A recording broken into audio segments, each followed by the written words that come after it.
In order to have impact, for me, it's really all about the possibilities. I don't want to hear as much about what can't be done. What interests me much more is what can and what should be done. Early on in my career, I got some really valuable advice.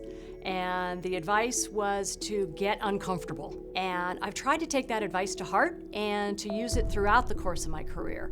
And I think when things could otherwise appear challenging or difficult, that's exactly the time to step in, and that's exactly the time to go for it. My first job in healthcare was actually as a professional sales representative, where I called on physicians, hospitals, and pharmacists. It taught me the importance of the customer. I really was able to develop a passion for patients, and you really had to figure out and understand what people's needs were and not only meet them, but exceed them. So I knew early on that I wanted to, in some way, be able to contribute and to be able to work in the healthcare field.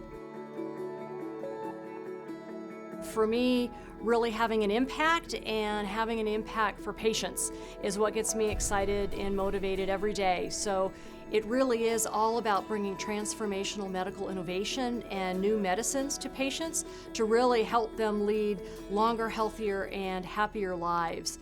And creating new things, inventing new spaces, curing new diseases. It also requires leaders to stand up and to stand out in different ways than we might otherwise do so. A great example of getting uncomfortable was actually earlier this year. I had the opportunity to represent Johnson & Johnson at a United States Senate Finance Committee hearing down in Capitol Hill, where they're taking a look at drug pricing and health policy reforms to help Americans.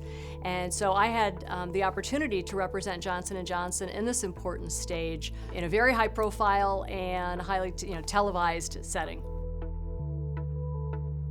There's always going to be, people who will tell you something can't be done, or there's going to be 100 reasons why it's difficult. When you believe in something and it's really the right thing to do, what's important is that you find the way to get it done. So I tend to look more in terms of possibilities and how to get things done and how to have impact rather than obstacles and challenges and things that can get in the way.